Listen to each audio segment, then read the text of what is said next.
Muchas personas entienden que las drogas son el recurso donde algunos se cobijan en búsqueda de alivio, de llenar vacíos, de evadir o sencillamente de buscar placer. Aún así, irónicamente, estas se podrían convertir en la fuente de todo lo contrario, encontrando angustia, más vacíos y un placer amargamente instantáneo. Volver de las drogas, aquí, en Vivir con Sentido.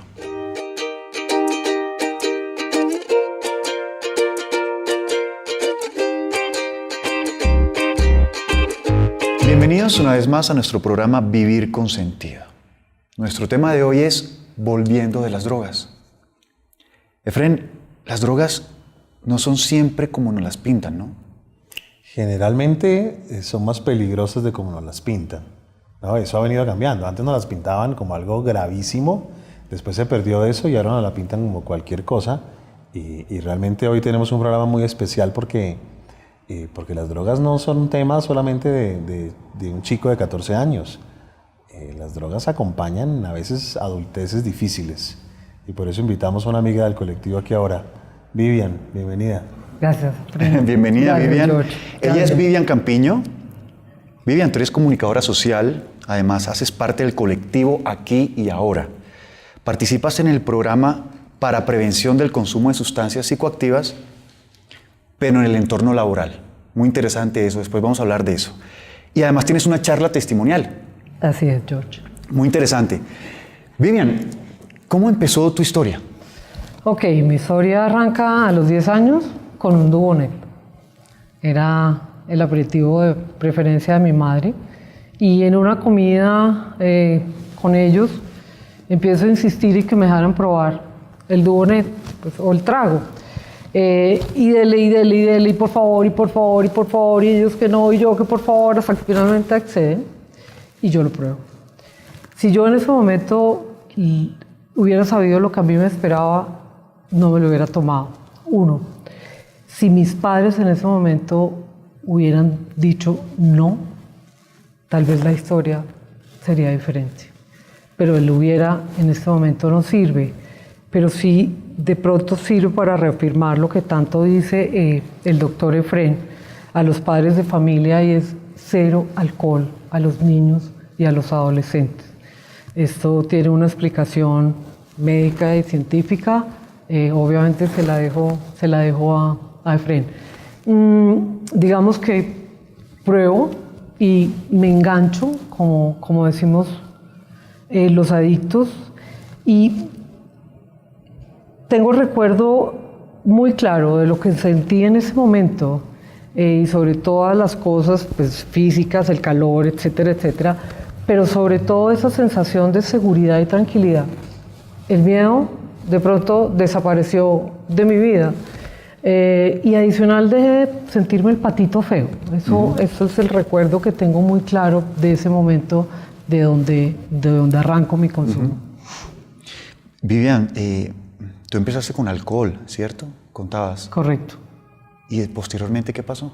Ok, aquí cuando tengo este contacto con el alcohol, empiezo a buscar nuevamente esa experiencia, esa seguridad, esa tranquilidad, ese no sentirme el patito feo, pero empiezo a brincar de droga en droga.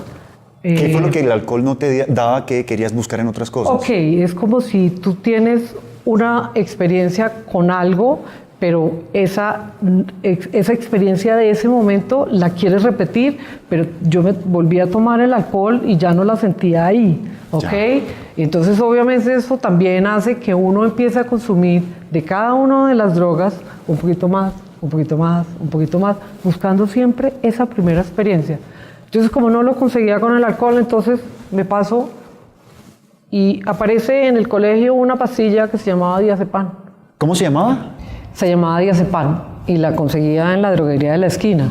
Me tomaba una en la mañana, una en la tarde en el colegio. Luego aparece la marihuana de... Pero esa pastilla, ¿qué hacía? Tranquilizante. Era una pastilla tranquilizante. Entonces yo pasaba la jornada escolar como un poquito de las nubes, como tranquila. Y luego viene la marihuana de la mano de una vecina y yo tengo 3 años, George, y ya voy en alcohol, marihuana y pastilla tranquilizante. Con 13 años. Con 13 años, Efren, sí. Esto es algo triste. Realmente, pues estas historias de consumo son historias tristes. Yo un poco, como que al día de hoy me siento una resiliente. Yo logro salir de este tema de la adicción y a través de esta resiliencia es como decirle a la gente: vale, este es un tema bastante complicado, este es un tema que nos puede llevar a hospitales, a cárceles, a la muerte.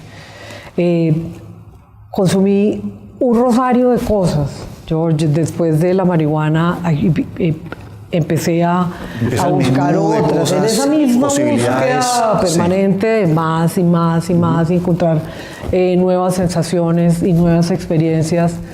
Aparece la cocaína, aparece el bazuco, el éxtasis, los poppers, aparece también esos comportamientos temerarios, ¿cierto? En donde se acababa la rumba y entonces yo cogía el carro a las 4 de la mañana a ir a buscar droga y me iba sola. Tengo una historia que recuerdo y es haberme ido a buscar bazuco a un sitio al norte de Bogotá. Hacia las 5 de la mañana ya no había nadie, pero sin embargo pues había un vendedor y le digo: necesito bazuco, y me dice: tengo. Y le digo: ok, pero yo no tengo plata. Le hago un canje, lo llevo hasta su casa y usted me da el bazuco. Y me dice: listo. Me coge la caña, se monta en mi carro y atravieso la ciudad consumiendo bazuco con este hombre y conversando como si fuéramos los mejores amigos, desconocidos de toda la vida. Yo al día de hoy digo: a mí no me violaron, a mí no me robaron, a mí no me mataron, porque tengo una protección allá arriba muy grande, pero me expuse mucho.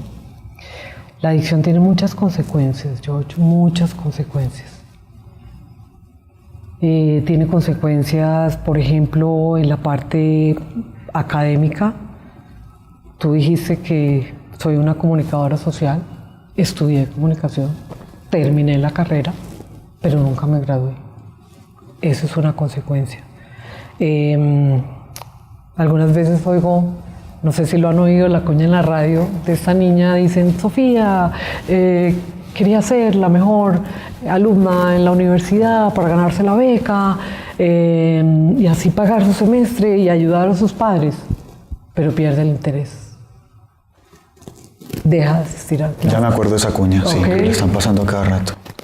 Que las drogas no cambien tus planes. Esa, George, esa fui yo. ¿Ok? Entonces, un poco también, a veces digo: ¿hasta dónde llegamos, no? Vivian, sería interesante, y creo que todas las personas que nos están viendo, pues nos gustaría saber hasta dónde llegaste tú realmente y cómo hiciste para cambiar y qué fue lo que te motivó para hacerlo, ¿cierto? Pero lo vamos a hablar después de este corte. Vale, George. ¿Vale? Okay, claro que sí. Ya volvemos.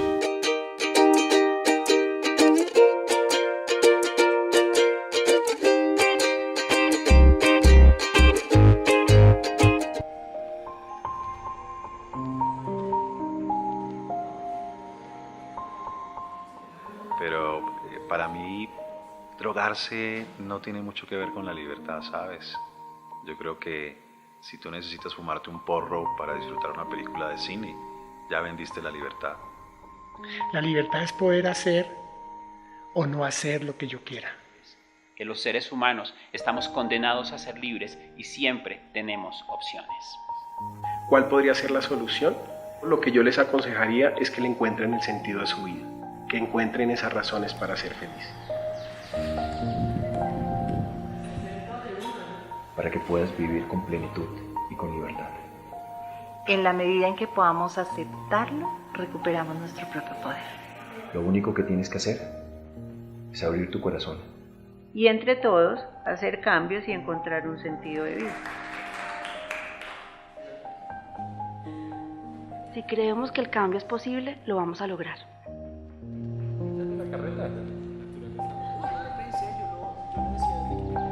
estamos en ese sentido mejorando la sociedad. La libertad es poder decir, no vuelvo al infierno.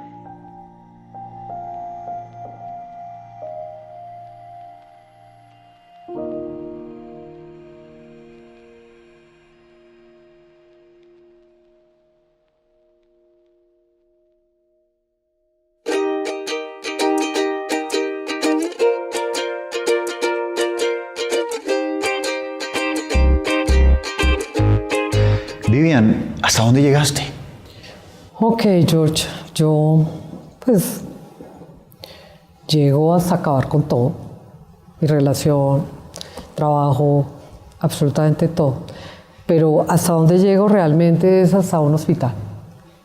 Yo entro a un hospital porque necesito desintoxicación y entro a un tratamiento.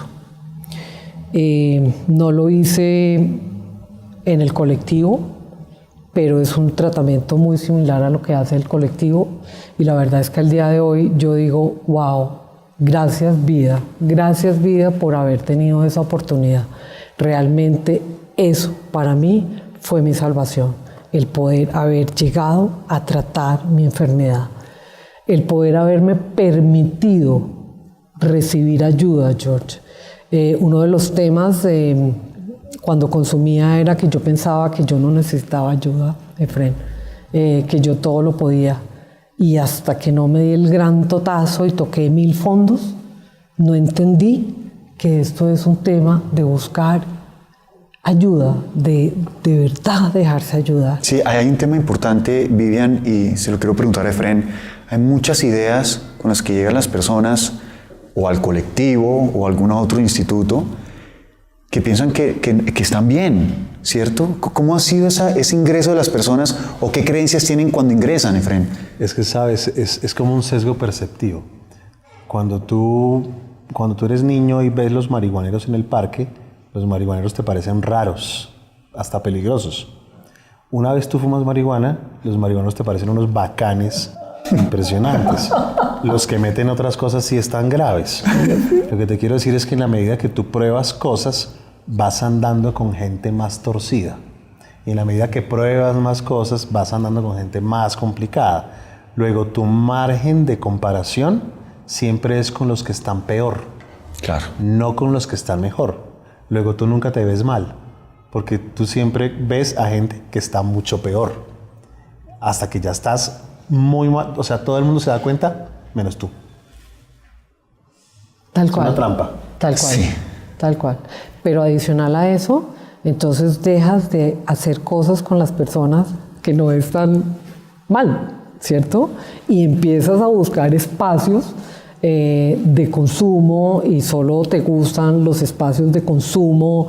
Entonces yo me acuerdo que a mí me invitaban de pronto pues en a temas familiares como, no sé, una primera comunión o un bautizo, y yo sí sabía que no había trago, yo no iba pero ni a palo. O sea, yo no iba sino a los sitios donde yo sabía que podía consumir. ¿Hasta dónde llegué? Llegué hasta noches en que hice una mezcla muy fuerte, por ejemplo, de alcohol y drogas, y terminó en una clínica mucho antes de entrar al tratamiento, en una clínica de desintoxicación. Y me despierto al otro día, George, y me voy a levantar. Y no me puedo levantar, Efren, porque estoy amarrada. Estoy amarrada a una camilla.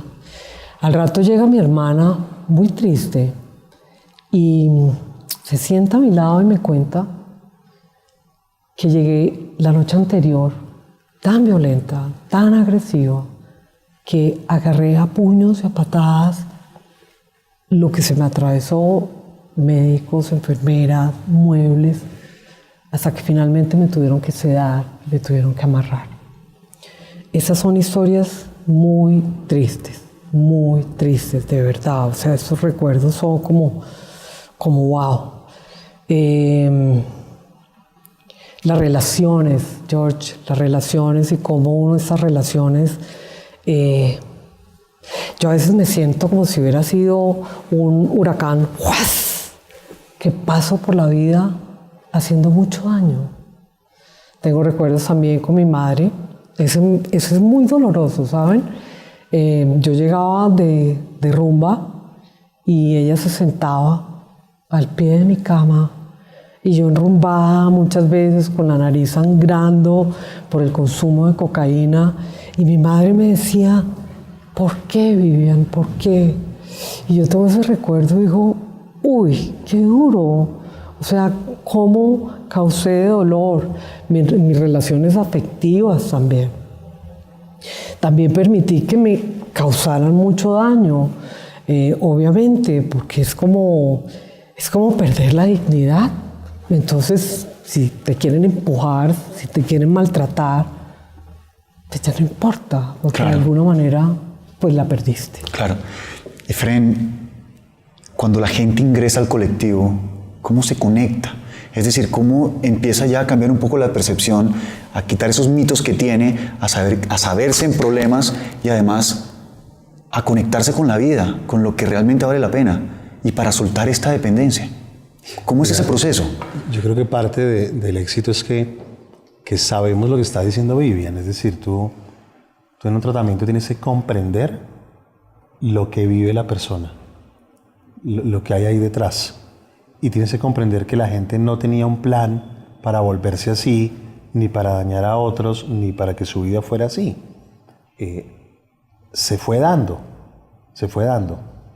Y en la medida que la gente no se siente amenazada, ni juzgada, ni criticada, ni gritada, la gente va a poder confiar. Y si tú confías, te vas a poder dejar ayudar. Creo que eso es parte vital de lo que hacemos, generar un espacio tan seguro como para que tú puedas dejar ver cosas como las que Vivian nos está compartiendo y que le van a hacer bien a muchísima gente, porque además, yo conozco a Vivian hace un tiempo, pero esta es una historia que no fue de un par de años, sino de mucho tiempo, y estaba pensando en qué tan útil puede ser que en los contextos laborales puedan empezar a ver que mucha gente que está trabajando en las empresas se droga, o se emborracha, o en el lugar de trabajo están consumiendo, y eso, pues ante nuestros ojos muchos ni se dan cuenta, ¿no? Y creo que en el mundo adulto también hay drogas, no es un tema de adolescentes como todo el mundo piensa, ¿no? Exacto, que además es un tema que vamos a hablar en la siguiente sección, Vivian, sobre el mensaje que le llevas a las empresas, una charla testimonial tuya. Vamos a hablar sobre eso ahorita que volvamos de corte, ¿vale? Okay. Ya volvemos.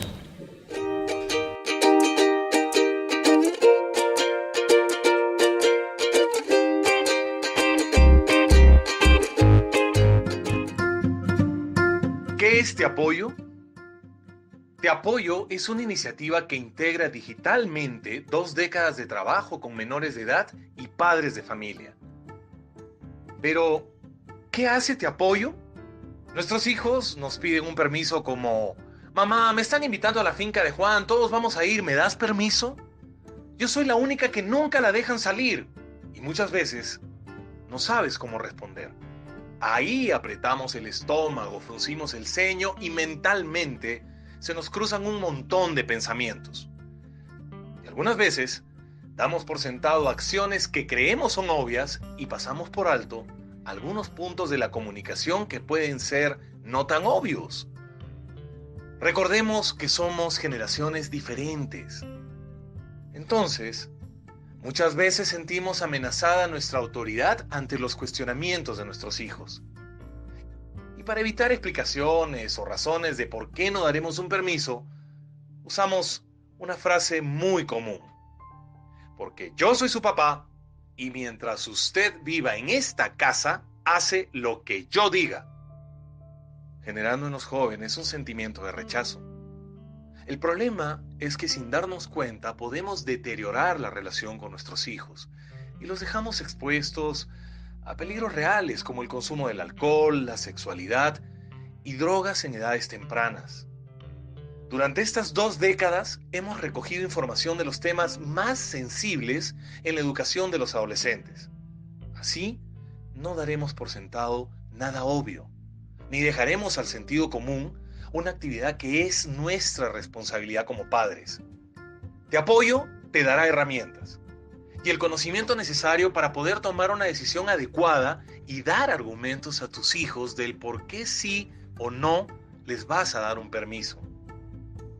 También te vamos a retar para que por medio de tareas logres explorar la vida de tus hijos, darles apoyo y sentido. Que miremos juntos áreas que no se veían antes, ya que por el trabajo y la falta de tiempo, a veces olvidamos revisar. Así, estaremos más en contacto con ellos y fortaleceremos su entorno. Por último, si tienes dudas sobre su sexualidad, cómo poner límites, bullying u otros tantos riesgos a los que están expuestos, podrás consultar directamente a uno de los principales expertos para que te den una respuesta. Y así, seremos padres más seguros y tendremos hijos más felices.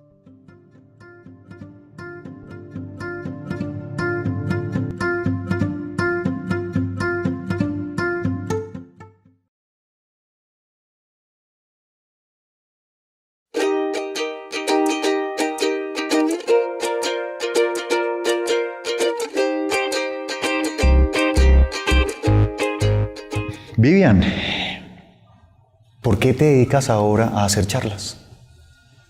Ok, digamos que yo quiero sensibilizar, George. Yo quiero decirle a la gente que este es un tema grueso, porque de hecho lo es. Yo hago mi testimonial en las empresas y les digo a los participantes que este tema de la adicción activa nos puede llevar a hospitales, cárceles o a la muerte. Esto no me lo inventé yo, esto es una realidad. Eso por un lado, ese es uno de mis propósitos. Por otro lado, también quiero decirles, o les digo, a los participantes, si ustedes se identifican con alguna parte de mi testimonio, si ustedes creen que tienen algún problema de consumo de sustancias, pidan ayuda. O sea, de la adicción se sale, pero hay que pedir ayuda. Yo sola no pude. Entonces, cuando yo recibo ayuda es cuando yo realmente logro salir adelante. Yo puedo decir al día de hoy que este año, si la vida, como digo yo, me lo permite, cumplo 10 años en recuperación, sin consumir ninguna sustancia que me saque de la realidad, como decimos los adictos. ¿Por qué el entorno laboral? Que es una pregunta importante, George, hablamos un poco antes de esto. Y me preguntaste puntualmente, ¿por qué no lo haces pues para los adolescentes? Colegios. Los chinos, etcétera. Y yo respondo a eso, que me imagino yo dando mi testimonial pues a un curso de adolescentes y les daría malas ideas. Me explico. O sea, yo en mi testimonial puedo decir que con el consumo de algunas sustancias llegué a tener alucinaciones. Yo me imagino que los chinos que de alguna manera han tenido algún contacto con sustancias, pues al otro día se van a ir a conseguir esa sustancia para ver si alucinan. Porque es que yo recuerdo mi adolescencia y yo en ese momento me sentía absolutamente invencible, ¿no? O sea, a mí nunca me iba a pasar absolutamente nada. Entonces, digamos que el 60% de los trabajadores está en un rango de edad entre los 25 y los 45 años. Y mi historia de consumo pasa por todas estas edades. Sí, ahí es importante una cosa, Efren, perdóname que te interrumpa, Vivian, esto es un caso que puede pasar cuando alguien consuma drogas, se va a un extremo y llega a unas consecuencias no esperadas y muy difíciles. Pero hay muchos casos de muchas personas que consumen y no se sienten nada. Digamos que ese es el mito o la creencia que se tiene en el sistema y de lo cual es muy difícil hacer que las personas hagan conciencia de eso, porque uno ve mucha gente funcional en sus trabajos, Efren. ¿Qué pasa ahí? ¿Cómo hacen ustedes, sobre todo en el colectivo, para que la gente haga conciencia de que algo puede pasar con eso? ¿O sencillamente es algo que les pueden pasar a uno y a otros no, entonces mejor no jugar con fuego? ¿Nos puedes aclarar un poco ese tema? Mira, yo creo que el tema es evaluar qué es eso de lo funcional. Es decir, porque una cosa es lo funcional y otra cosa es que tengas el mejor desarrollo posible o que tu potencial pueda manifestarse de la mejor manera o que tus vínculos sean los más adecuados. Yo conozco presidentes de compañías totalmente alcoholizados que son muy funcionales y sus compañías producen mucho dinero, pero que no generan vínculos sanos con ningún trabajador, que tienen rotaciones altísimas de sus empleados, que se han separado 3 veces y tienen hijos por todas partes y que están enfermándose. Claro, se ve exitoso, pero ¿qué es el éxito? Claro. ¿No? Claro. Tú puedes ver trabajadores que consumen drogas y hacen sus diseños, o consumen drogas y hacen sus peleas de derecho, claro, pero ¿qué es lo funcional? ¿El resto de la vida qué? ¿El resto de la vida qué? Y la vida tiene que ver con la empresa porque tú gran parte del día lúcido estás dentro de la empresa, te la pasas 10, 12 horas en la empresa donde tienes que funcionar, ¿no? Mira, el consumo de alcohol o el consumo de drogas, legales o ilegales, pastillas psiquiátricas, lo que sea, tiene directa relación con altos niveles de rotación, con ausentismo, con enfermedades que van a afectar el desarrollo. Incluso algunas enfermedades o algunos consumos, fruto de los mismos sustancias, afectan la labor que tú haces. Recientemente salió este análisis de la Corte, donde dice que una persona puede trabajar bajo efectos de las drogas y que la empresa no puede hacer nada al respecto si eso no afecta, interfiere. Pero ¿qué interferir hasta que interfiera? Es decir, hasta que pase. Exacto, ahí ya hubo interferencia. Claro. Pero ¿qué pasa con los trabajadores que tienen máquinas de precisión? ¿Qué pasa con los cirujanos? ¿Qué pasa con los pilotos? ¿Qué pasa con...? Claro, no interfiere. Hasta que interfiera, las drogas afectan. Si no afectaran, la gente no se drogaría. Claro. O sea, las drogas me generan algo a mí, me alteran algo de la realidad. Si no, pues ¿para qué me drogo? Claro, total. Entonces, el tema empresarial es muy delicado y necesitamos cosas en donde la gente pueda identificarse. Claro. Yo por eso creo que lo que está haciendo Vivian va a ser muy importante este año. Hay una cosa que yo quiero añadir, y es que para mí hay 2 tipos de consumidores, y lo digo mucho en las empresas. El consumidor de la sustancia física, ¿cierto?, que es el que consume alcohol, cocaína, marihuana, sexo, porno, qué sé yo, comida, etcétera, etcétera, etcétera, cualquier sustancia. Pero está el que consume al que consume. O sea, no consume una sustancia física, sino consume a otro ser humano. Lo explico un poquito. Digamos que si vemos de lo que estaba hablando ahorita, frente a las personas que consumen dentro de un entorno laboral, podemos decir que tienen un problema, ¿cierto?, de consumo, tienen un problema de adicción. Y hay unas cifras que son alarmantes al día de hoy, pero de lo que nunca se habla es de ese segundo grupo humano, ¿cierto?, que está afectado por un familiar, por su pareja, que consume. A mí se me acercan mujeres llorando al final de mi testimonio a decirme: tengo un hijo adicto.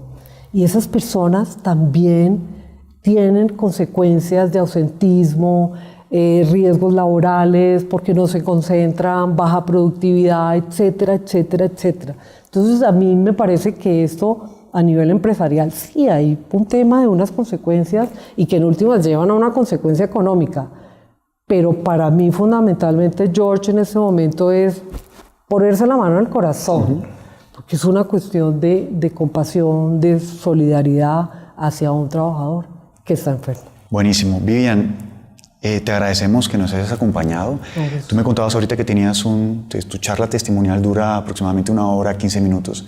Entonces, tu información va a aparecer en las pantallas, aquí toda la gente que nos está viendo, para que sepan de qué se trata y que lo vivan personalmente contigo. Muchas gracias por acompañarnos.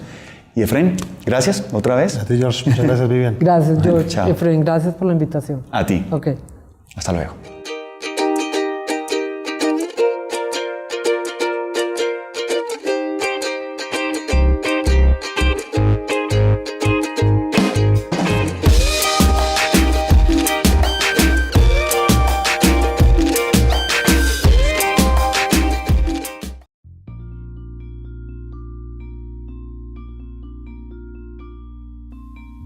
¿Quieres formarte en logoterapia? Estudia con nosotros. Te invitamos a conocer nuestros programas de formación presencial. Maestría en Psicología Clínica Logoterapéutica. Formación en Coaching Existencial.